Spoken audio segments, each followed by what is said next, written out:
દર્શનાદ દુરિધ્વંસી વંદનાદ વાંછિતપ્રદ પૂજનાદ પૂરગ શ્રીણામ જીન સાક્ષાત સુરદ્રુમ અનંતકારી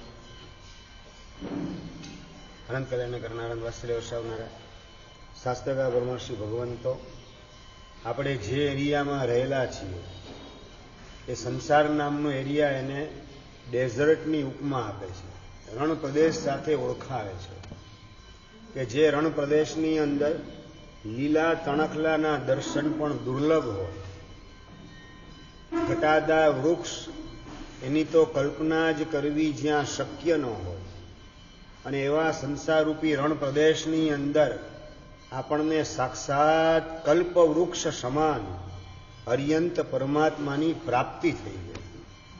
પ્રભુની કૃપા થકી પ્રભુનો મેળાપ આ ભવની અંદર થયો. જીન શાસનની અંદર આપણી એન્ટ્રી થઈ. અતુલભાઈ, જીન શાસનમાં એન્ટ્રી શેના કારણે?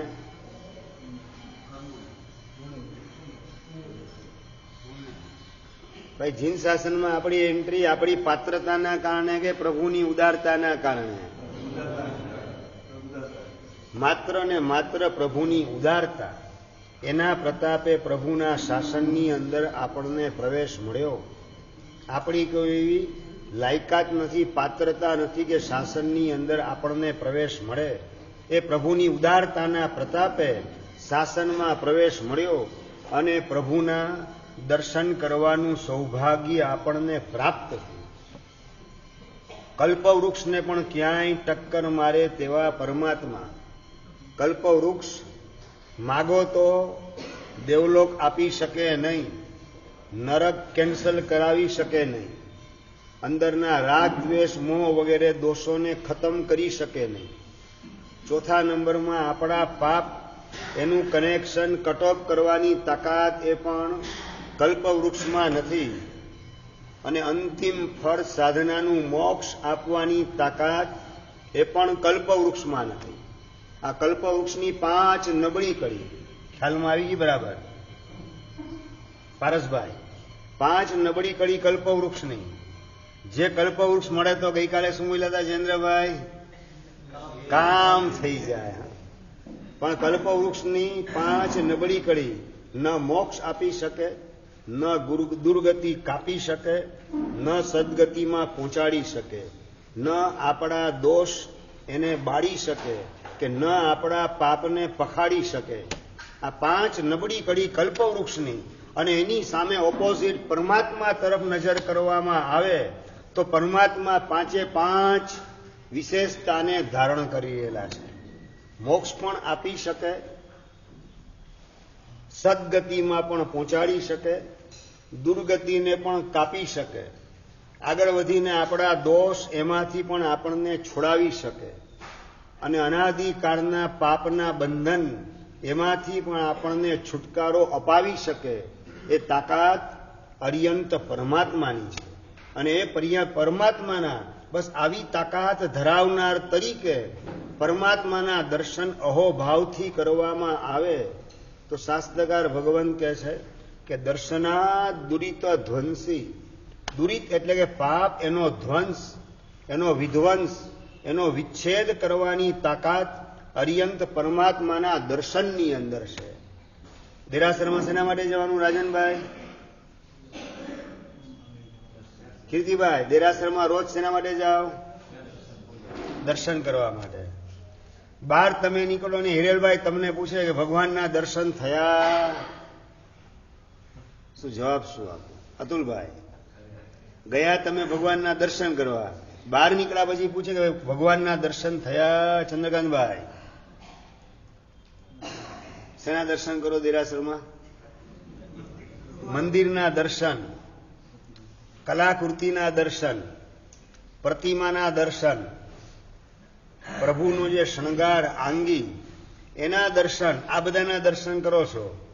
અને કોઈક તો પાછા વિજાતીયના દર્શન દેરાસરમાં કરતા હોય છે, નીચલી ભૂમિકાએ રહેલા જીવો. પણ મહત્વની વાત, પરમાત્માના દર્શન આપણે કરીએ છીએ કે નથી કરતા? જયેન્દ્રભાઈ જવાબ જોઈએ. જે કામ માટે જાઓ છો એ કામ કરીને બહાર નીકળો જ કે ધોયેલ મોઢે પાછા. હીરો ઘોઘે જઈને આવ્યો અને ડેલે હાથ દઈને પાછો આવ્યો. અક્ષયભાઈ, એવી સ્થિતિ કે બીજી કોઈ સ્થિતિ આપણી? પ્રભુના દર્શન એટલે પ્રભુની વિતરાગતાના દર્શન કરીએ.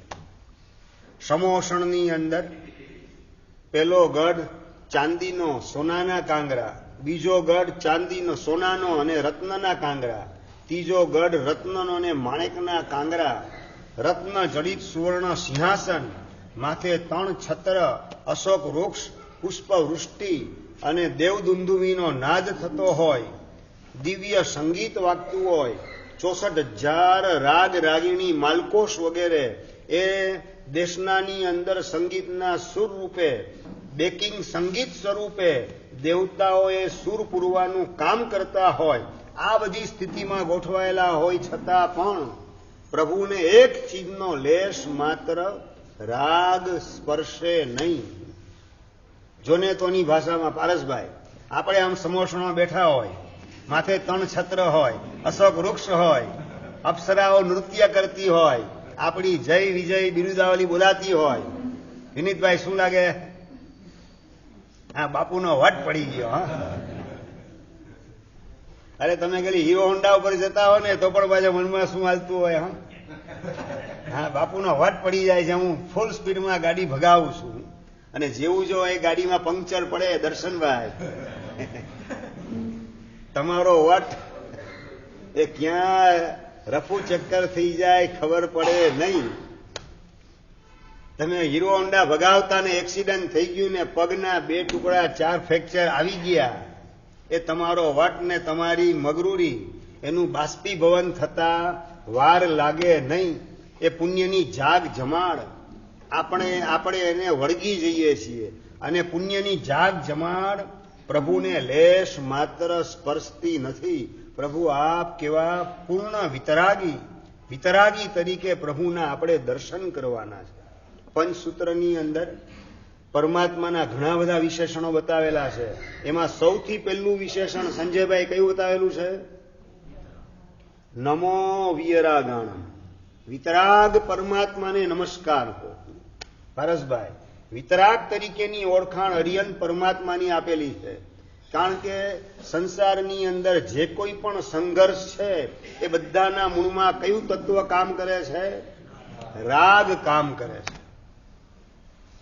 અત્યારે તમારી દુનિયાની અંદર નજર કરો તો ઇઝરાયલ ને હમાસ એની વચ્ચે યુદ્ધ ચાલે, બધાના મૂળમાં સંપત્તિનો રાગ, સત્તાનો રાગ, અમારી જ્ઞાતિના અમારા સંપ્રદાયના લોકો એનો રાગ, આ બધો રાગના કારણે બીજા સામેના પ્રતિપક્ષી ઉપર દ્વેષ આવ્યા વિના રહી. જે કોઈ યુદ્ધ થયેલા છે એ બધા યુદ્ધના મૂળમાં શું છે? કાં સંપત્તિનો રાગ, કાં સત્તાનો રાગ, અને કાં પછી સામેના રાજાની રાજકુમારી કે એની પત્ની રાજરાણી એના પ્રત્યેનો રાગ. એના જ કારણે યુદ્ધો ખેલાયેલા છે ભૂતકાળની અંદર. એટલે દ્વેષનો દાવાનળ પેદા કરવાની તાકાત રાગની આગની અંદર સમાયેલી છે. અને એવી રાગની એક પણ કણ, રાગનો એક પણ કણિયો પરમાત્મા આપના હૃદયને સ્પર્શતો નથી. અમાપ વૈભવ સમોષણનો હોવા છતાં પણ જરાય એનો રાગ મળે નહીં. અને નંબર 2, અપ્સરાઓ નૃત્ય કરતી હોય પ્રભુની સમક્ષ, ભક્તિભાવથી નૃત્ય કરતી એવી અપ્સરાઓ, એના પ્રત્યે લેશ માત્ર વિકારી ભાવ પ્રભુ આપના અંતરને સ્પર્શતો નથી. આપ કેવા પૂર્ણ નિર્વિકાર ભૂમિકાએ પહોંચેલા છો, પૂરેપૂરા વિતરાગ બની ચૂકેલા છો. અને હું ડગલે ને પગલે રાગની આગની અંદર મારી જાતને હોમવાનું કામ કરું છું. રસ્તામાં જતા હો અને તમને કોઈ કહે તમે હીરો જેવા લાગો છો, હિરેનભાઈ હીરો જેવા લાગો છો, કઈ બોલે એટલે હા કોલર ઊંચો થઈ જાય. હા, પછી કાળો કલર હોય ને તોય ઊંચો કરવાનું મન થાય. પાછળથી તેલ વાળો ને કાળો થઈ ગયેલો હોય તોય કોલર ઊંચો કરવાનું મન થાય. આ રાગ નાની નાની બાબતમાં પણ આપણને સ્પર્શી જાય છે. તમે લગ્ન પ્રસંગે જઈને આવેલા અને બીજે દિવસે ઓલાને પૂછો હું ગઈકાલે કેવો લાગતો હતો, અક્ષયભાઈ કોઈક મળે એટલે તરત જ પ્રશ્ન આજો ને, અશોકભાઈ શું છો, હું ગઈકાલે હું કેવો લાગતો હતો, અને સામે વાળો પૂછે કે તમે આવ્યા હતા અમરભાઈ, ટાયરમાંથી હવા જ નીકળી જાય. આપણી નોંધ લેવા કોઈ તૈયાર નથી, અને છતાં આપણે હવામાં જાણે કે ઉડતા હોઈએ, હવાઈ કિલ્લા ચણવાનું કામ કરતા હોઈએ, આખી દુનિયા જાણે કે મારા તરફ જ નજર કેન્દ્રિત કરવાનું કામ કરે છે, એવા પ્રકારની ગેરસમજણમાં અટવાઈ જઈએ. અને પ્રભુ આપ પૂરેપૂરા વિતરાગી થયા, હું ડગલે ને પગલે રાગનો શિકાર બની જાઉં છું. આ પ્રભુ પૂરેપૂરા નિર્વિકાર ભૂમિકાએ ગોઠવાયા. કેવલ જ્ઞાનની અંદર હું તમને વિડીયોની અંદર કે ટીવીની અંદર એકાદ હિરોઈન જોઈને પણ આંખમાં વાસનાના સાપોલિયા ઉભા થવા માંડે. અને કેવલ જ્ઞાનના ટીવીની અંદર કેટલી અપ્સરા દેખાય અતુલભાઈ? તન કાળની અનંતી અપ્સરાઓને ઇન્દ્રાણીઓ દેખાય. અહીંની હિરોઈન એના શરીરમાં તો બધી ગંદકી ભરેલી છે, અસુચિ છે, મળ મૂત્ર, અંદરમાં લોહી માંસ પરુ, કફ વાત પિત્ત બધું શરીરની અંદર ભરેલું છે. એમાં જરાય મોહાવા જેવું નથી, માત્ર બહારની રૂપેરી સ્કિન. એની અંદર આપણે આપણી નજરને ચોંટાડીએ એટલે રાગની આગ, વિકારની આગ ઊભી થાય, અને પ્રભુ આર પાર દર્શન કરે. પ્રભુને લેશ માત્ર વિકારી ભાવ ઉત્પન્ન થઈ શકે નહીં. મનુષ્ય લોકની સ્ત્રીમાં હિરોઈનમાં તો ન જ થાય, પણ અપ્સરા જેના શરીરની અંદર લેશ માત્ર અસુચિ નથી, ગંદકી નથી, એને જોઈને પણ પ્રભુ આપને લેશ માત્ર વિકારી ભાવ સ્પર્શતો નથી. તન કાળની તમામે તમામ અનંત અપ્સરાઓ એકી સાથે દેખાવા છતાં લેશ માત્ર આકર્ષણ અપ્સરાનું જાગે નહીં, અને પોતાના અતિન્દ્રિય આત્મ તત્વની અંદર જ પ્રભુ પોતાના ઉપયોગને લીન રાખે. પોતાના આનંદમય સ્વરૂપની અંદર પ્રભુ ઠરી ઠામ થાય. વિકારી ભાવ લેશ માત્ર અપ્સરા પ્રત્યે પ્રભુ આપને જાગતો નથી. અને બજારમાંથી પસાર થતા લાલ ગુલાબી રૂપના પતંગિયાઓ એને જોઈને વિકારની આગમાં મારી જાતને હોમ્યા વિના હું રહી શકતો નથી. પ્રભુ ધિક્કાર છે મારી જાતને, આપ કેવા પૂર્ણ વિતરાગી બની ગયા, કેવા પૂર્ણ નિર્વિકાર થઈ ગયા, અને હું ડગલે ને પગલે રાગ અને વિકાર એની ચુંગાલમાંથી બહાર નીકળી શકતો નથી. પ્રભુ આપ પરમ શાંત ભૂમિકાએ ગોઠવાઈ ગયા. કેવા બાવળના સુડ કાનના કોમળ ભાગની અંદર ભોકવાનું કામ ગોવાળ કરે, છતાં લેશ માત્ર એના પ્રત્યે કશાયનો પરિણામ આપના મનમાં જાગ્રત થયો નહીં.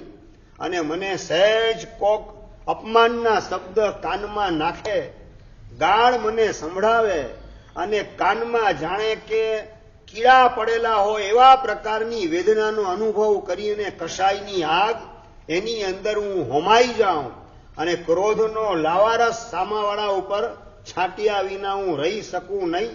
પ્રભુ હું કેવી કસાયગ્રસ્ત અને ક્રોધમય અવસ્થાની અંદર ફસાયેલો છું, અને આપ કેવી નિષ્કષાય દશાની અંદર પરમ શાંત સ્વરૂપની અંદર સદા માટે સ્થિર થઈ ગયા. પ્રભુ આપના દર્શન કરવું એટલે લાગે કે આપ શાશ્વત શાંતિ ધામ સ્વરૂપ છું, અને હું અશાંતિની આગની અંદર ડગલે ને પગલે હોમાય રાખું છું. ઘરમાં ઉઠી અને બાથરૂમમાં તમે એન્ટ્રી કરો ને ગરમ પાણીની ડોલ હાજર ન હોય, દર્શનભાઈ, શિયાળામાં નાવા માટે બાથરૂમમાં જાઓ ને ગરમ પાણીની ડોલ તૈયાર ન હોય, હાજર ન હોય, સંજયભાઈ શું થાય? પારસભાઈ, મન શાંત રહે કે અશાંત અને ઉકળાટનો અનુભવ? અને બાથરૂમમાં ગયા, પાણીની બાલડી કદાચ આજે એમાં ટુવાલ હાજર ન હોય, ઉમેદભાઈ આ ભાન પડતી નથી, ટુવાલ હાજર નથી, ગરમ પાણી ડોલ હાજર નથી, ડોલ હાજર હોય, ટુવાલ પણ હાજર હોય, પણ સાબુ હાજર ન હોય. ચંદ્રકાંતભાઈ તોય ઉકળાટ. અરે સાબુ હાજર હોય, ટુવાલ હાજર હોય, પાણીની બાલડી હાજર હોય, પણ શેમ્પુ હાજર ન હોય. માથે તાલ પડી ગયો ને તોય શેમ્પુ લગાવવા જોઈએ. હા, આજના કળિયુગની વિષમતા છે હરેશભાઈ. માથે તાલ પડી ગયો હોય તો પણ શેમ્પુ થી હું નાયો. બસ એવા ગુમાનની અંદર આપણે રાચવાનું કામ કરીએ અને એમાં જો સહેજ ક્યાંક ગરબડ થઈ એટલે અશાંતિનો અનુભવ, ઉકળાટનો અનુભવ અને સામી વ્યક્તિ ઉપર ક્રોધનો એસિડ એટેક કર્યા વિના આપણે રહી શકીએ નહીં. આવી સાવ પામર દશાની અંદર પ્રભુ હું અટવાયેલો છું અને આપ કાનમાં બાવળના સૂડ ભોકાય છતાં પણ પરમ શાંત દશાની અંદર સ્થિર રહ્યા. પ્રભુ આપના શાંત સ્વભાવને મારા અનંત અનંત વંદન હો ને બસ મારે પણ આપના જેવો પરમ શાંત સ્વભાવ એ કેળવવો છે. પરમ શાંત સ્વભાવનો મારે પણ અભ્યાસ કરવો છે. બારમાં જે કંઈ પણ ઉથલ પાથલ થાય છે એ મારા પોતાના જ પુણ્ય અને પાપ કર્મના ઉદયના કારણે થાય છે. સામેવાળી કોઈ વ્યક્તિનો વાંક નથી. આવી સમજણને આપે ટકાવી માટે શાંત સ્વભાવની અંદર આપ ટકી ગયા અને એ સમજણનો હોવાના કારણે સામેની વ્યક્તિને આરોપીના પાંજરામાં ગોઠવ્યા વગર હું રહી શકતો નથી. અને નુકસાન સામેની વ્યક્તિને થાય કે ન થાય પણ એ ઉકળાટનો અનુભવ, બળતરાનો અનુભવ મને થયા વિના રહેતો નથી. તમે એસિડ એટેક કરો ક્રોધનો ઘરવાળી ઉપર, દીકરા ઉપર, દીકરી ઉપર. હવે તો છે ને તમારા ઘરના બધા સમજી ગયા છે, એમને ટેવ પડી ગઈ છે. એ બોલે રાખે, સાંભળે રાખવાનું, બહુ અસર લેવાની નહીં મન ઉપર. એટલે બળવાનું કોણે? હિરેનભાઈ, શ્રીશભાઈ, બળવાનું કોણે અંદર? પોતાને જ બળવાનું. આટલી પણ સમજણ ન મળે. ઘરના બધા સમજી ગયા પણ હજી તમે નથી સમજ્યા. નહીં સમજ્યા દર્શનભાઈ? ઘરના બધા સમજી ગયા અત્યારે મૂળમાં નથી, વતાવવા જેવા નથી, એની હડફેટે હમણાં ચડવા જેવું નથી, હમણાં એક અક્ષર એમને બોલવો નથી. અને છતાં તમે ફાયરિંગ કરો તો પણ એક કાને સાંભળીને બીજા કાને કાઢી નાખી, એમને કોઈ અસર થાય નહીં ને તમે બળ્યા વિના રો નહીં. આપણે જાતે બળવું પડે એવી મૂર્ખામી શા માટે કરવી? એવો પણ વિચાર રાહુલભાઈ મનમાં આવે કે ના આવે? પરમાત્માના દર્શને આ વિચાર આપણા અંતરમાં ઉગવો જોઈએ તો પ્રભુના આપણે દર્શન કરેલા સાચા. પ્રભુ પરમ શાંત રસમય સ્વભાવની અંદર ઠરી ગયેલા છે.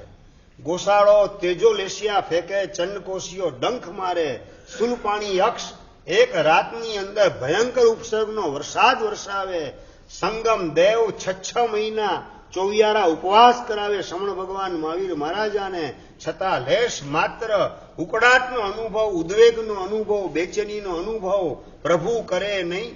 પોતાના શાંત સ્વભાવ એમાંથી બહાર પ્રભુ ક્યારેય પણ ડગલું માંડે નહીં. હું તમને પ્રશ્ન પૂછું નાનકડો કે સીતા મૈયાનું હરણ રાવણ કરી ગયો, એમાં કારણ શું? ધનેશભાઈ, સીતા કમજોર હતી અને રાવણ બહાદુર હતો માટે. મૌલિકભાઈ, કારણ શું? સીતા કમજોર હતી એટલે રાવણ ઉપાડી ગયો?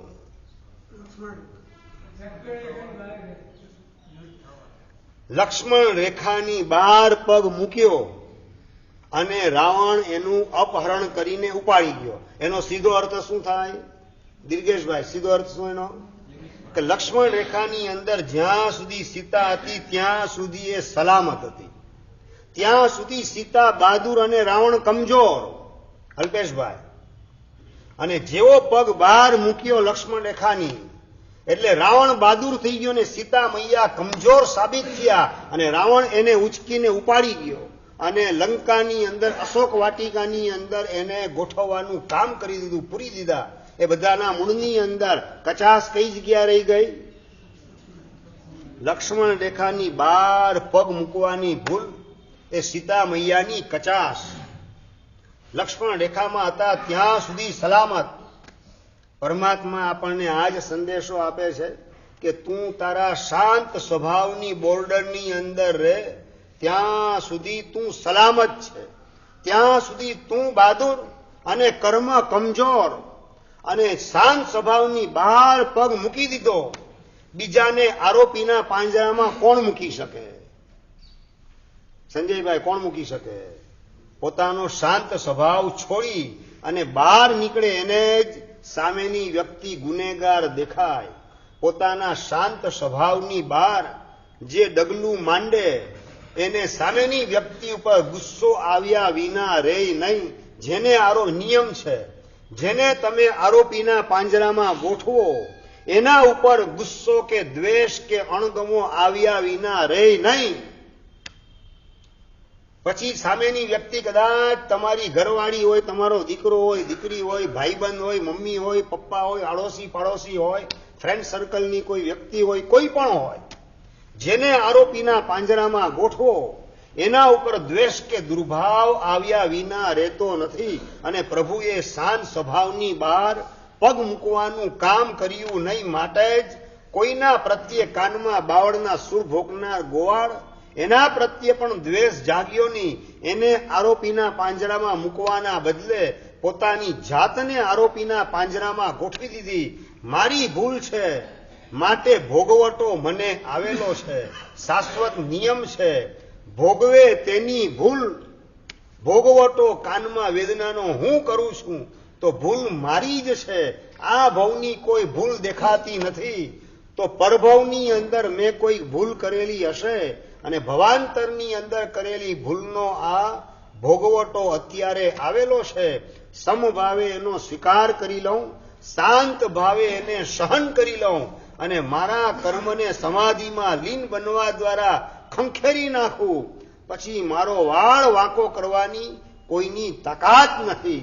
આવા શાશ્વત સિદ્ધાંત હૃદયની અંદર શિલાલેખની જેમ પરમાત્મા આપે કોતરેલા હતા. એના પ્રતાપે ગોવાળિયાના ઉપસર્ગમાં તેજોલેશિયા ગોસાળો ફેંકે ઉપસર્ગમાં કે ચંડકોશિયો ડંખ મારે કે સંગમ 6 મહિનાના ચોવિયારા ઉપવાસ કરાવે, આવા એક પણ પ્રસંગની અંદર શાંત સ્વભાવની બહાર આપ કદાપી ગયા નહીં. સમજણના બરાબર શિખર ઉપર તમારી જાતને પ્રતિષ્ઠિત કરી રાખી અને એના પ્રતાપે શાંત સ્વભાવની બહાર ગયા નહીં. કોઈને આરોપીના પાંજરામાં ગોઠવ્યા નહીં. માટે કોઈના પ્રત્યે અણગમો, દ્વેષ કે દુર્ભાવ ઉત્પન્ન થયો નહીં. મોઢામાંથી નબળા શબ્દો કોઈના પ્રત્યે નીકળ્યા નહીં. વાહ પ્રભુ વાહ, આપની કેવી આ ધન્ય પરમ દશા, કેવી આ વખાણવા લાયક આપની દશા. બસ આ જ દશાએ પહોંચવા જેવું છે. આપના દર્શન કરતા કરતા હૃદયમાં નિર્ણય કરતો જાઉં છું કે મારે પણ મારા શાંત સ્વભાવની બહાર ડગલું માંડવું નથી. શાંત સ્વભાવને છોડવું એ મારી કમજોરી છે. શાંત સ્વભાવમાં રહું એ મારી બહાદુરી છે. રવિભાઈ, આપણું અંતર કબૂલાત કરે. કોઈ 5000 દબાવીને બેસે પારસભાઈ, અને એ વખતે શાંત સ્વભાવમાં રહું એ મારી બહાદુરી અને એના ઉપર ગુસ્સો કરવું એ મારી કમજોરી. યાદ આવે? કોઈ તમારું અપમાન કરે, કોઈ ગાળ આપે, કોઈ વિશ્વાસઘાત કરે, કોઈ તમને બદનામ કરે અને સમાચાર તમને મળે. સમાચાર મળતાની સાથે અંદરમાં રિએક્શન શું આવે? અમરભાઈ, અંદરમાં રિએક્શન શું સમજે જેના મનની અંદર? એ થોડો દૂધે ધોયેલો છે, એની બ્લેક સાઈડ બધી મને ખબર છે. હમણાં હું ઓપન કરું બધી બ્લેક સાઈડ. અંદરમાં દ્વેષ, દુર્ભાવ, અણગમો, એના ખળભળાટની અંદર આપણે દાઝવા માંડીએ અને દાઝતાની સાથે જ આપણું પુણ્ય, પૂજા કરવા દ્વારા ઊભું થયેલું પુણ્ય એ બળવા માંડે, સાફ થવા માંડે. એની નોંધ ભીતરમાં લેવાય કે ન લેવાય? હરીશભાઈ, હું બીજા પ્રત્યે ક્રોધ કરું, દ્વેષ કરું એ મારી કમજોરી છે. સહન કરી લો એ મારી બહાદુરી છે. સામનો કરવું એ મારી કમજોરી છે. આ ભગવાનનું સૂત્ર છે. તમારું સૂત્ર કયું છે ધનેશભાઈ? રાહુલભાઈ, તમારું સૂત્ર? ઈંટ કા જવાબ પથ્થર છે. અને ભગવાનનો જવાબ શું છે કે પોલાદનો જવાબ પણ પુષ્પથી વાળવાનું કામ હું કરીશ. આ પરમાત્માનો જવાબ છે. ઇન્દ્રભૂતિ ગૌતમ ભગવાનને પૂજવા માટે આવ્યા કે પછાડવા માટે? જિંદગીમાં પહેલી વાર ઇન્દ્રભૂતિ ગૌતમ ભગવાન પાસે આવ્યા એ પછાડવા માટે, પરાજિત કરવા માટે આવેલા હતા.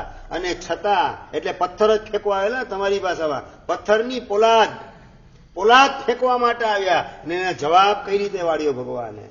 હે ઇન્દ્રભૂતિ ગૌતમ, તમે સુખેથી પધાર્યા. આ પુષ્પથી જવાબ વાળવાનું કામ પરમાત્માએ કરેલું છે. ભગવાનના જીવન ઉપર ડોકિયું કરીને એમાંથી આ બધા સમીકરણો જો આપણને ઉકેલતા આવડી જાય કે હું ઈંટનો જવાબ પથ્થરથી વાળવામાં મારી જિંદગી બરબાદ કરેલો છું અને પથ્થરના બદલે પોલાદ કોઈ ફેંકે એનો પણ જવાબ પુષ્પથી વાળવાનું કામ પરમાત્મા કરેલા છે, તો ભગવાન આપ જીતી ગયા ને હું હારી ગયો. બસ આ જ સમીકરણને મારે પણ અપનાવવું છે. ભગવાને ક્યાંય કોઈને ઈંટનો જવાબ પથ્થરથી ચંડકોશિયાને, પેલા ગોવાળને, ગોશાળાને, ચંડકોશિયાને પણ પ્રતિબોધ કરીને 8મા દેવલોકમાં મોકલ્યો. એટલે પુષ્પના હારથી, પુષ્પનો હાર પહેરાવીને જવાબ વાળેલો છે. ઓલો ડંખ મારે એટલે કે પથ્થરનો ની પોલાદનો ઘા છે, અને પુષ્પનો હાર પહેરાવાની જેમ એને 8મા દેવલોકમાં પહોંચાડે. જીવતી આગ ફેંકે, તેજો લેશિયા ફેંકે ગોશાળો, અને એને સમકિતનું દાન કરી એનો સંસાર સીમિત બનાવી દે અને એને 12મા દેવલોકની અંદર ગોઠવવાનું કામ સમણ ભગવાન મહાવીર મહારાજા કરે. તેજો લેશિયા ફેંકી એટલે કે ઈંટ, પથ્થર કે પોલાદ ફેંકવાનું કામ, અને એની સામે પુષ્પનો હાર પહેરાવાનું કામ. સમ્યક દર્શનનો પુષ્પનો હાર પહેરાવે અને સદગતિનો તાજ, 12મા દેવલોકનો તાજ પહેરાવાનું કામ સમણ ભગવાન મહાવીર મહારાજા કરે. પ્રભુ આપે આ કરેલું કામ આપની મહાનતાને સૂચવે છે. બસ મારે પણ હવે ઈંટનો જવાબ પથ્થરથી નહીં, પણ પોલાદનો જવાબ પણ પુષ્પથી વાળવાનું કામ કરવું છે. આવા પ્રકારની એક કબૂલાત સમણ ભગવાન મહાવીર મહારાજાને અરિયન પરમાત્માના દર્શન કરીએ ત્યારે આપણે આપીએ તો સાચા અર્થની અંદર પરમાત્માના આપણને દર્શન થયેલા કહેવાય. અને આવા દર્શન જે કરે એના માટે શાસ્ત્રકાર કહે છે, દર્શના દુરિત ધ્વંસી, દર્શન કરવા માત્રથી એના પાપ પલાયન થઈ જાય, એના અંદરના દોષો સળગવા માંડે, એની દુર્ગતિ કેન્સલ થવા માંડે, સદગતિનું બુકિંગ થઈ જાય, મોક્ષ નજીકની અંદર આવી જાય. આવા પ્રકારનું સૌભાગ્ય પરમાત્માના આંતરિક સ્વરૂપના દર્શન કરતા જેને આવડે એને આવું સૌભાગ્ય પ્રાપ્ત થયા વિના રહેતું નથી. આપણે આપણી જાતને પૂછીએ, રોજ સવાર ને સાંજ 2 ટાઈમ કદાચ દર્શન માટે જતા હોઈએ, પણ પ્રભુના આંતરિક સ્વરૂપના દર્શન કેટલી વાર કર્યા? તુષારભાઈ, ચિંતનભાઈ, કેટલી વાર? આપણે આપણી જાતને પૂછવાનું છે. મનુભાઈ, વર્ષોથી પરમાત્માના દર્શન કરીએ પણ કોકની સાથે થયેલો અણબનાવ, એની ગાંઠ, એને છોડવાની તૈયારી કેટલી?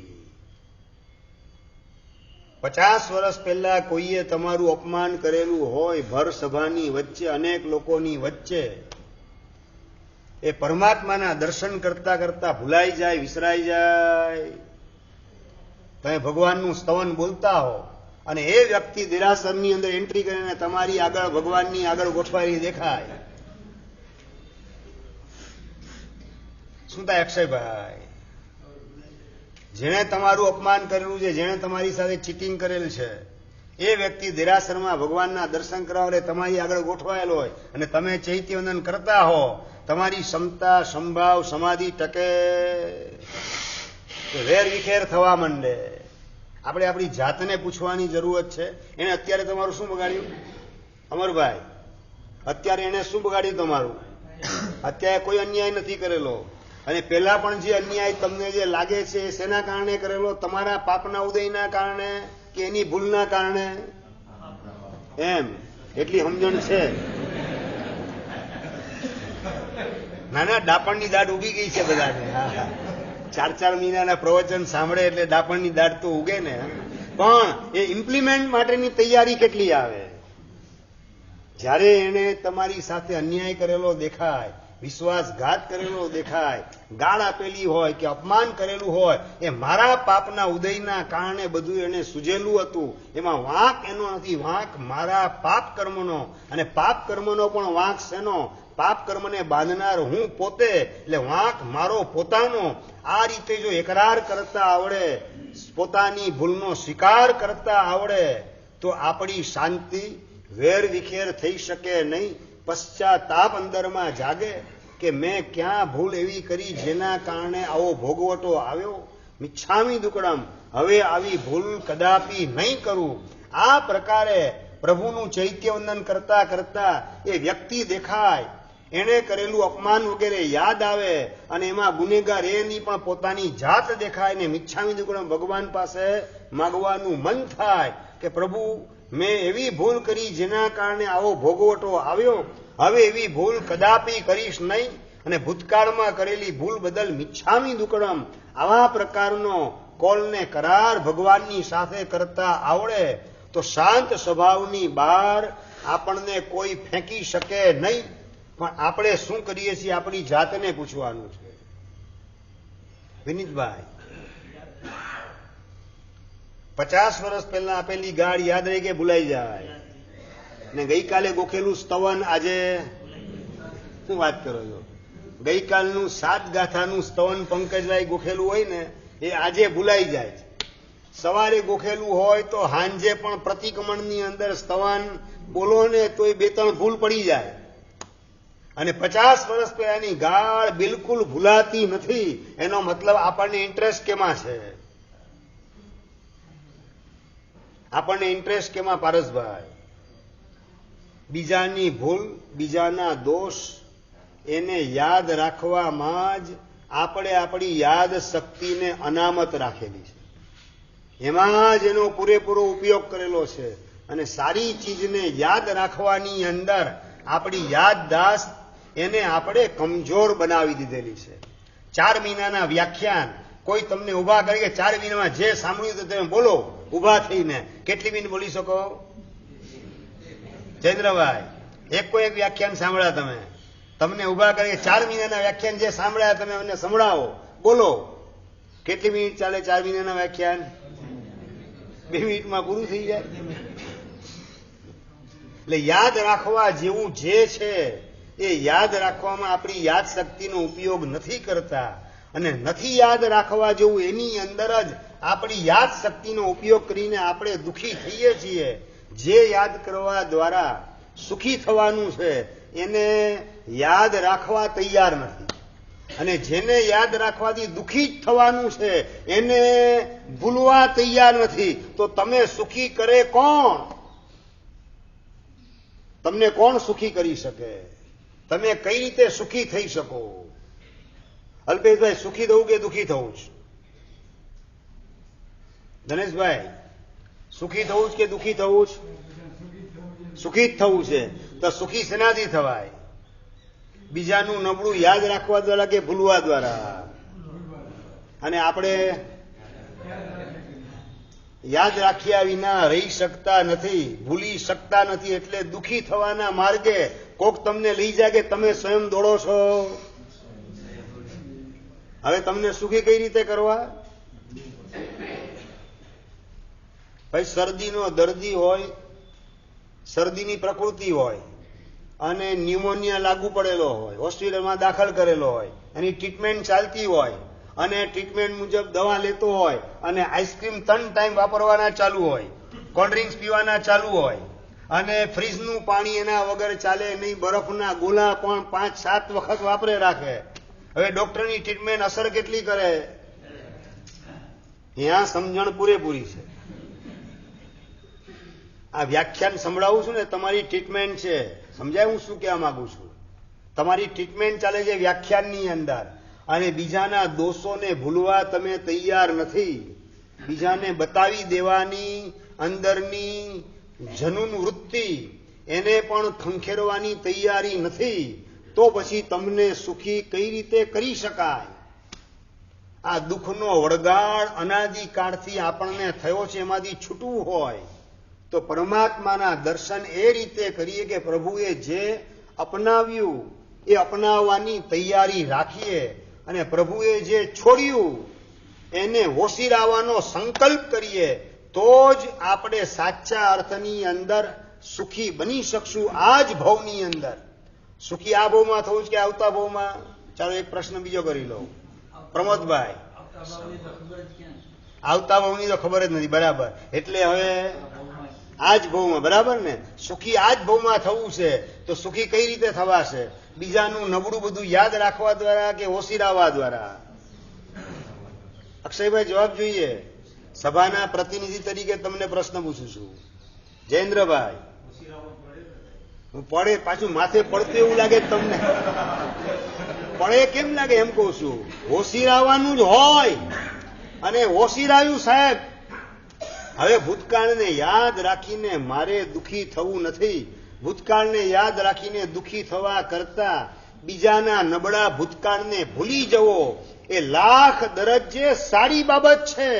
એવા પ્રકારનો અંતરનો એકરાર કરતા જો આવડી જાય અને એવી કબૂલાત પરમાત્માને આપીને આ બહાર નીકળતા હોઈએ કે પ્રભુ આપે જે ચીજ ભૂલવાની કીધી એને યાદ બિલકુલ મારે રાખવી નથી, એનો સંકલ્પ કરું છું, આપને પ્રોમિસ આપું છું. આવું કહીને તમે દેરાસરમાંથી બહાર નીકળો તો તમને કોઈ દુઃખી કરી શકે નહીં. આપણને કોઈ દુઃખી કરતું નથી. આપણે સ્વયં દુઃખી થઈએ છીએ. બીજાનો નબળો ભૂતકાળ યાદ રાખવાના માધ્યમથી પ્રભુના દર્શન એની તાકાત છે કે આપણા પાપને ખંખેરે, આપણા દુઃખને દૂર કરે, આપણા દર્દને દફનાવે, આપણી દુર્ગતિને કેન્સલ કરાવે, સદગતિનું બુકિંગ કરાવે ને પરમ ગતિઓ મોક્ષ એની નિકટ પહોંચાડે. આવી અમોઘ શક્તિ પરમાત્માના દર્શનની અંદર સમાયેલી છે. પણ આંધળો માણસ કઈ રીતે દર્શન કરી શકે? આંધળો માણસ એટલે સમજણની આંખ જેની પાસે નથી અને પ્રભુએ શું સાધના કરી એની પણ યાદ શક્તિ રૂપી બીજી આંખ જેની પાસે નથી, એ પ્રભુના દર્શન કઈ રીતે કરી શકે? એ પ્રતિમાના દર્શન કરે, આંગીના દર્શન કરે, દેરાસરની કલાત્મક કૃતિ વગેરેના દર્શન કરે, ગોળ ગુંબજ વગેરે હોય, ઘુમ્મટ વગેરે હોય, શિખર વગેરે ને ધજા, આ બધાના દર્શન કરી શકે. પરંતુ ચામડાની આંખેથી આ બહારના દર્શન કરો એ પર્યાપ્ત નથી. અંદર સમજણની આંખ અને પ્રભુની સાધના એની સ્મૃતિની આંખ, આ સ્મૃતિ અને સમજણ બે ચક્ષુના માધ્યમથી પ્રભુના આંતરિક સ્વરૂપના દર્શન આપણને કરતા જો આવડે તો આપણા પાપ પલાયન થયા વિના રહે નહીં. આપણે આપણી જાતને પૂછીએ કે પ્રભુના દર્શન આ રીતે જિંદગીમાં કેટલી વાર કરેલા છે? પ્રભુ આપ પૂર્ણ નિષ્કષાય સ્વભાવની અંદર ઠરી ઠામ થઈ ગયા અને હું ડગલે ને પગલે કસાયનો શિકાર બને રાખું છું. હવે મારે કસાયનો શિકાર થવું નથી. જે કંઈ મારા જીવનમાં થાય છે એમાં જવાબદાર સામેની વ્યક્તિ નથી, જવાબદાર મારા પાપ કર્મ એટલે કે હું પોતે છું. આવો એકરાર પ્રભુની સમક્ષ કરીએ, બહાર નીકળ્યા પછી એ સમજણને ટકાવીએ તો આપણને કોઈ દુઃખી કરી શકે એ વાતમાં માલ નથી. આપણે આપણી જાતને પૂછીએ, આવા દર્શન કેટલી વાર? શિરીષભાઈ, રોજે રોજ મહેશભાઈ દેરાસરમાં જાઓ, દર્શન કરો પરમાત્માના. હવે તો ઘરે ઘર દેરાસરમાં સાચા સ્મૃતિનાથ દાદા એને પધરાવાના છે. એ પધરાવાની આ ભૂમિકા ચાલી રહેલી છે. અઠવાડિયાના પ્રવચન એની ભૂમિકા રૂપે જ છે કે પ્રભુ જે પ્રભુને આપણે ઘર દેરાસરમાં પધરાવાના છે એ પ્રભુના દર્શન કરવાનું વિઝન અંદરમાં આપણે ડેવલપ કરવું પડશે. અને એ વિઝન જો કેળવેલું હશે, એ વિઝનને વધારવાનું કામ કરેલું હશે તો આ પરમાત્માના દર્શન, વંદન, પૂજન, સત્કારને સન્માન એ આપણું ઠેકાણું પાડ્યા વિના રહે નહીં. બે ચાર ભવની અંદર પ્રભુની સાથે સિદ્ધ શિલામાં આપણને પ્રભુની ભક્તિ ગોઠવ્યા વિના રહેવાની નથી. પણ એના માટેનું આ વિઝન અંદરમાં કમ્પલસરી છે. દર્શનાદ દુરિત ધ્વંસી એટલે કે પ્રભુના દર્શન કરવાની કળા દર્શન કરવાની કળા કેટલા પાસે? મૌલિકભાઈ, આપણે માત્ર આંગીના દર્શન, માત્ર મૂર્તિના દર્શન, માત્ર દેરાસરના દર્શન એ બધું કરીને સંતોષ માની લેવો છે.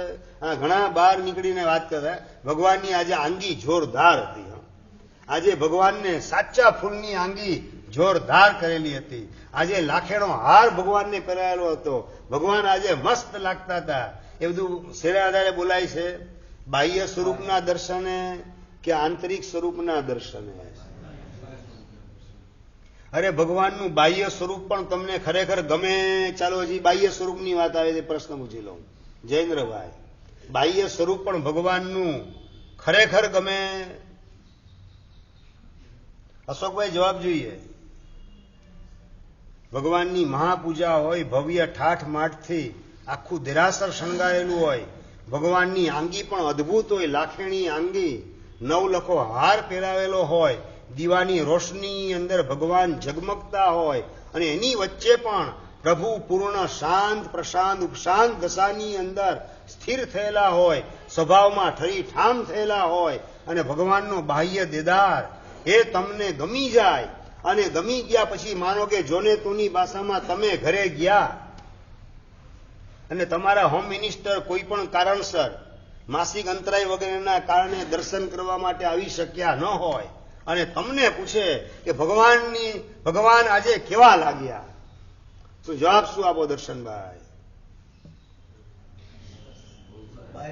ભગવાન સરસ લાગ્યા, ભગવાન જોરદાર લાગ્યા, ભગવાન ગમી ગયા. પૂછે કેવા ગમી ગયા? અરે ભગવાનને જોયા પછી ભગવાન એવા ગમી ગયા, હવે તું દીઠે ગમતી નથી. આવો ભાવ અંદરમાં જાગે. સંસાર એ ન ગમે ને માત્ર પ્રભુ ગમે એ ભૂમિકાએ ભગવાનને કેટલા ગમાડ્યા. તમારી નબળી કડી આ જ છે. તમને છે ને દેરાસર પણ ગમે છે ને તમને દુકાન પણ ગમે છે. તમને આંબેર ખાતું પણ ગમે પારસભાઈ, ને રવિવાર સાંજ પડે એટલે હોટલ પણ એટલી જ પાછી પ્યારી લાગે છે. તમને ઉપાશ્રય પણ ગમે અને ઘર પણ પાછું એટલું જ ગમતું હોય છે. ગુરુ મહારાજ પણ તમને ગમે અને ઘરવાળી પણ પાછી ગમતી હોય છે. આ મેળ કઈ રીતે પાડવો? ગંગા ને ગટર બેય ગમે એવી સ્થિતિની અંદર તમે ગોઠવાયેલા છો. સાચી સમજણ જેની પાસે હોય કીર્તિભાઈ, એને શું ગમે? બંને કે માત્ર એક મારક ચીજ પણ ગમે ને તારક ચીજ પણ ગમે? એ સમજણ છે તમારી? પ્રશ્ન આટલો જ છે. ભાઈ તારક ચીજ ગમ્યા પછી મારક ચીજ ગમી શકે કઈ રીતે? આ પ્રશ્ન તમે તમારી જાતને ક્યારેક પારસભાઈ પૂછો કે ના પૂછો? એ પ્રશ્ન પૂછવાની તૈયારી ના આવે? અહીંથી આવી જાય, જગ્યા છે, બેઠા વાંધો નહીં. ભાઈ મારક ચીજ પણ ગમે અને તારક ચીજ પણ ગમે, આવું બની શકે? ક્યારે કોઈ એવી વ્યક્તિ જોઈ જેને ગટર પણ ગમે અને ગંગા પણ ગમે? એવી કોઈ વ્યક્તિ દુનિયામાં રાજનભાઈ જોઈ કે નથી જોઈ? માણસ કોઈ કે ગંગા પણ ગમે, ગટરમાં ડૂબકી લગાવી ગમે ને ગંગામાં પણ હર હર ગંગે કહીને ડૂબકી લગાવી ગમે? આવો કઈ માણસ જોયો કે ન જોયો? મને એવા ઘણા બધા અહીંયા દેખાય છે. તમે એકે એવો નથી જોયો. મને ઘણા બધા અહીંયા એવા દેખાય છે. બેય ગમે. શાસન પણ ગમે છે ને સંસાર પણ ગમે છે. ભગવાન પણ ગમે છે અને પાછો આખો એ સંસાર અને સંસારના પ્રતિનિધિ તરીકે મોહ રાજા એ પણ પાછો એટલો જ તમને ગમતો હોય. સ્વામી વાત્સલ્ય કોકને કરાવવાનું પણ ગમે અને લગ્નનું રિસેપ્શન રાતના ગોઠવવાનું પણ પાછું તમને ગમતું હોય. બેય ગમતા હોય. હવે મિયા મહાદેવ બેય ગમે એનું ઠેકાણું પાડવું કઈ રીતે? ગંગા ને ગટર બેય ગમે? કોને ગમે? ભૂંડ હોય ને તો એને ગંગા પણ ગમે ને ગટરે ગમે. ના, સાચું જે છે એ કહું છું. કડવું કદાચ લાગશે, કડક લાગશે, પણ હવે ચોમાસું પૂરું થઈ ગયું છે, હવે મારે જવાનું છે. એટલે થોડું સાચું પણ કડવું થોડું થોડું તમને સુદર્શનની ટીકડી ડોક્ટર આપે ને, સુગર કોટેડ ગોળીથી તો 4 મહિના કામ કરેલું છે, હવે થોડી કડવી ગોળી પણ આપવી પડે એમ છે. વિદાય લેતા લેતા સુદર્શન ઘનવટી પણ તમને આપતો જાઓ. પુણ્ય છે ને, ગંગા ગમતી હોય ને તો પણ ગંગા પાણીના કારણે નહીં, પણ ગંગામાં ઊંડે ઊંડે કાદવ પડેલો હોય ને એના કારણે ગંગા ગમતી હોય. કારણ કે એનો પ્રેમ ગંગાની નિર્મળતા સાથે નથી, એનો પ્રેમ કાદવ સાથે છે. અને કાદવના પ્રેમના કારણે જ ગટરની અંદર પણ ડૂબકી બેઝિઝક વિધાઉટ એની હેઝિટેશન ગટરમાં પણ ડૂબકી લગાવવા માટે ને કાદવમાં પણ આડોટવા માટે ભૂંડ તૈયાર થઈ જતું હોય છે. એવી સ્થિતિમાં મેં અને તમે અનંતો કાળ પસાર કરેલો છે.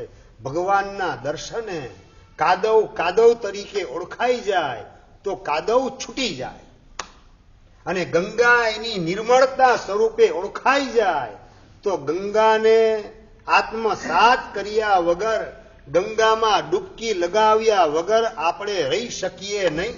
તારક સ્થાનનો પ્રેમ એ સાચા અર્થની અંદર સમજણપૂર્વક આપણા અંતરમાં જગાડવાની આવશ્યકતા છે. અને આ રીતે પ્રભુના દર્શન કરતા આવડે તો પ્રભુની આપણા હૃદયની અંદર પ્રતિષ્ઠા થયા વિના રહે નહીં. પ્રભુની માત્ર દેરાસરની અંદર કે ઘર દેરાસરમાં પ્રતિષ્ઠા નથી કરવાની મહેશભાઈ.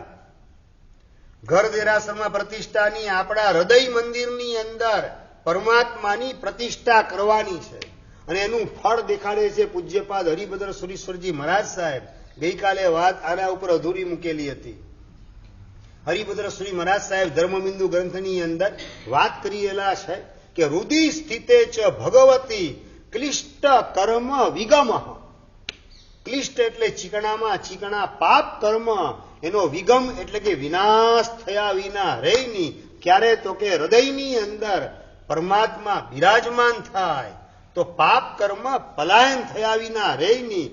સૂરજ ઉગે તો અંધારું ટકે કઈ રીતે? સેન્ટ અને પરફ્યુમ આસપાસમાં છાંટેલ હોય તો દુર્ગંધ એ તમને નડી શકે કઈ રીતે? જેની પાસે સ્વિચ બોર્ડ ગોઠવાયેલ છે એને અંધારાનો ત્રાસ કઈ રીતે નડી શકે? ખાલી સ્વિચ દબાવે અને અંધારું ગાયબ થતા વાર લાગે નહીં.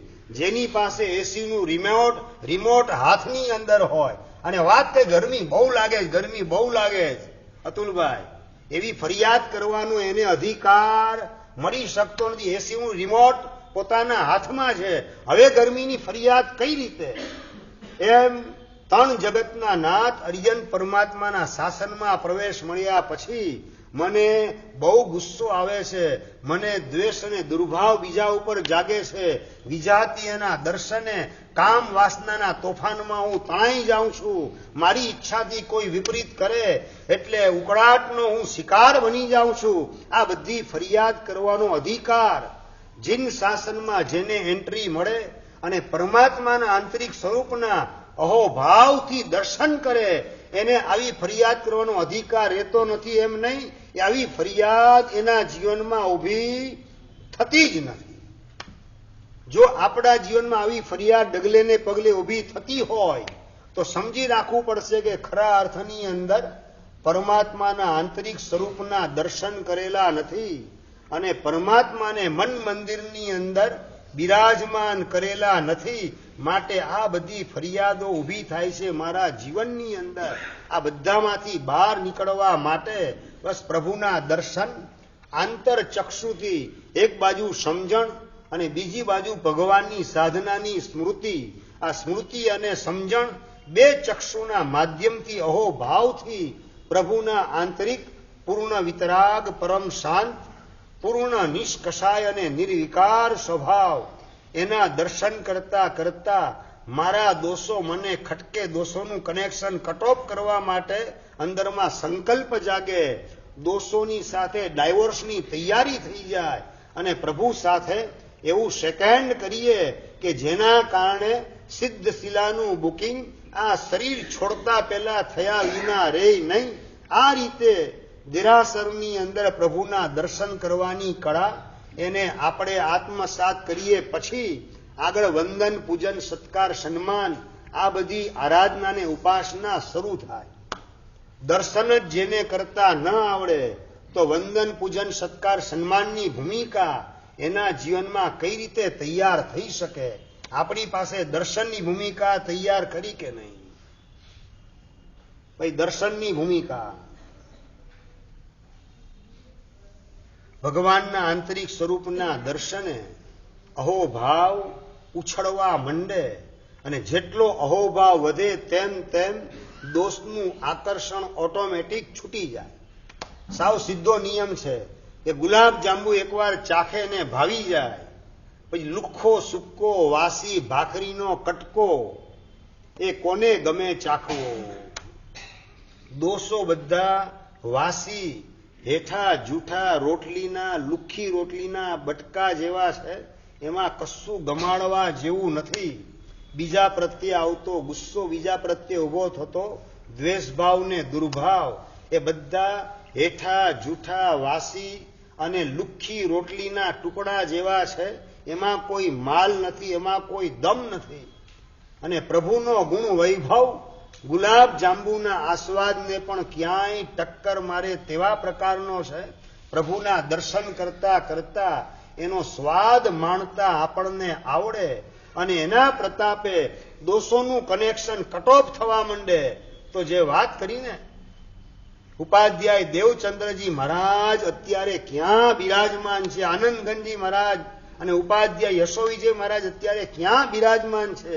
મણિચંદ્રજી મહારાજે પ્રશ્ન પૂછ્યો. અંબિકા દેવી સિમંદર સ્વામી પાસે જતા હતા મહાવિદ્ય ક્ષેત્રમાં, એની પાસે 3 પ્રશ્ન પૂછાવ્યા અને અંબિકા દેવી જવાબ લઈને આવ્યા. ગઈકાલે શરૂઆત કરી હતી કે દેવચંદ્રજી મહારાજ આ કેવલ જ્ઞાનીની પરસદામાં કેવલ જ્ઞાની તરીકે બિરાજમાન. એવી ભગવાનની ભક્તિ કરી, એવા ભગવાનને હૃદયની અંદર વસાવી દીધા, પ્રતિષ્ઠિત કરી દીધા, જેના કારણે પોતાના ક્લિષ્ટ ચીકણા કર્મ ભાંગીને ભૂક્કો થઈ ગયા, ઘાતી કર્મ ખપી ગયા, અને કેવલ જ્ઞાની તરીકે સિમંદર સ્વામીના સમોષણમાં ગોઠવાઈ ગયા. આનંદગંજી મહારાજ અને ઉપાધ્યાય યશોવિજય મહારાજ સાહેબ અત્યારે દેવલોક, વૈમાનિક દેવલોકની અંદર એકાવતારી દેવ તરીકે છે. એકાવતારી દેવ એટલે તુલભાઈ હવે એક જ અવતાર મનુષ્ય ભવનો બાકી. મનોજભાઈ, હવે મનુષ્યનો અવતાર લઈ ચારિત્રની સાધના કરી અને ચારિત્રના માધ્યમથી ઘાતી કર્મ ખપાવી કેવલ જ્ઞાન મેળવી, અઘાતી કર્મને ખપાવીને પણ મોક્ષમાં પહોંચવાનું એક જ ભવ પછી જેનું નિશ્ચિત છે. આ પ્રકારનો જવાબ લાવે છે અંબિકા દેવી. અને આગળ વધીને અંબિકા દેવી વાત કરે કે તમે તમારા માટે મને કશું કીધું નતું, પણ મને હોશ જાગી અને મને જિજ્ઞાસા ઉદ્ભવી, એના કારણે તમારા કીધા વગર તમારા માટેનો મેં પ્રશ્ન પૂછી લીધો કે મણિચંદ્રજી મહારાજ એનો મોક્ષ ક્યારે? અને ભગવાને કીધું કે આવતા ભવમાં મણિચંદ્ર મહારાજ મારી પાસે દીક્ષા લઈ કેવલ જ્ઞાનને પ્રાપ્ત કરવાના છે. એકાવતારી મુનિ તરીકેની અવસ્થાની અંદર મણિચંદ્રજી મહારાજ વિદ્યમાન છે. સમજાય? મારે વાત શી કરવી છે? પ્રભુને હૈયામાં વસાવાના રિઝલ્ટ સ્વરૂપે બહાર ગમે એટલી શરીરમાં માંદગી હોય, શરીર રોગનો રાફડા તરીકે પોતાનું સ્વરૂપ દેખાડવા તૈયાર થઈ ગયેલું હોય, પણ હૃદયની અંદર ભગવાનની પ્રતિષ્ઠા કરેલી હોય તો ઘાતી અઘાતી કર્મનો ભૂક્કો કરી અને 1-2 ભવની અંદર કેવળ જ્ઞાનને મેળવતા વાર લાગતી નથી. તમે છેલ્લે એક વાત કરી દઉં કે તમે સંસારમાં હો એનો એટલો અમને વાંધો નથી. અતુલભાઈ, શિરીષભાઈ, તમે સંસારમાં હો એટલો અમને વાંધો નથી, એના માટે હું એનઓસી આપવા તૈયાર છું. પણ તમારામાં સંસાર હોય એનો વાંધો 100% છે. આટલી તમે એક ગેરંટી આપી દો, સાહેબ અમે સંસારમાં છીએ પણ અમારામાં સંસાર એને ભરવાનું કામ કરેલું નથી. આટલી એક ગેરંટી તમે આપી દો. દિર્ગેશભાઈ, આપશો ગેરંટી?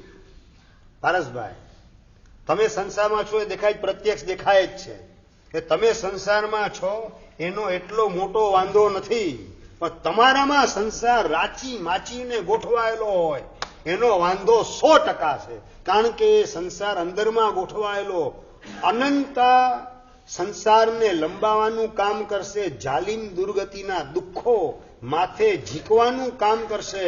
અને એ વખતે સમતા સમાધિ ટકશે કઈ રીતે? આર્ત ધ્યાન ને રૌદ્ર ધ્યાન એનો શિકાર થતા તમને બચાવશે કોણ? અને એના માધ્યમથી અનંત કાળ સુધી 84 લાખ યોનિના ચક્કર એમાં જ સતત ભટકતા રહેવાનું. એવી ભૂલ આ ભવની અંદર, દિલની અંદર સંસારને પ્રતિષ્ઠિત કરવા દ્વારા કરવી નથી. આપણામાં સંસારને સંગરવો નથી. આપણે સંસારમાં રહીએ એ લાચારી છે. ફરીથી, તમે સંસારમાં છો એ તમારી લાચારી હોઈ શકે, પણ તમારામાં સંસારને ઘાલેલો છે એ લાચારી નથી, ગુનેગારી છે. પારસભાઈ, લાચારી હોય તો હજી એમાં કન્સેશન મળે સજામાં, પણ ગુનેગારી હોય એમાં કન્સેશન મળવાની શક્યતા નથી. તમે ખુમારી સાથે કહી શકશો કે સાહેબ અંદરમાં સંસારને ભરેલો નથી જ? ધનેશભાઈ, વર્ષોથી જીનવાણી સાંભળો છો, ભગવાનની ભક્તિ વગેરે કરો છો, એના પછી આપણે આ ભૂમિકાએ ગોઠવાયા કે નથી ગોઠવાયા? તમારામાંથી સંસારને કાઢી નાખો, તકલીફ શું? જો શાલીભદ્ર અને ધન્નાજી હતા ને સંસારમાં હતા, પણ પોતાનામાં સંસાર નતો, માટે જ એક ધડાકે શાલીભદ્ર અને ધન્નાજી સંસારને લાત મારી ફગાવી સમણ ભગવાન મહાવીર મહારાજાને સમર્પિત થઈ શક્યા. સંસારમાં હતા, એક નહીં, તમારે તો એક જ છે. એને 32 પત્ની હતી. એક સભામાં વાત કરીને મને પ્રશ્ન પૂછ્યો, સાહેબ શાલીભદ્ર ખરેખર 32 પત્ની હતી? કીધું હા, 32 પત્ની હતી. અને સાહેબ પેલા વાત કરે, શાલીભદ્ર સુખી હતો, રાજગૃહની અંદર સૌથી સુખી એ શાલીભદ્ર હતો. મિત્રો, સુખી હતો, સાચી વાત છે સાહેબ. સુખી 32 પત્ની હોય તો સાહેબ અહીંયા એક છે ને, એક તોય તકલીફ પાર વગરની છે. તો 32 હોય તો સાહેબ સુખી કઈ રીતે હોય? સાહેબ મારું મન માનતું નથી. અને એ વખતે ભગવાનની કૃપાથી ઓન ધ સ્પોટ જવાબ સૂઝી ગયો ને મેં જવાબ આપ્યો. પણ એ જવાબ અત્યારે બોલવાની મને ઘડિયાળ ના પાડે. એ જવાબ અગ્રે વર્તમાન જોગ જીનાગ્ન ઇત્યદમ ઈચ્છામિ.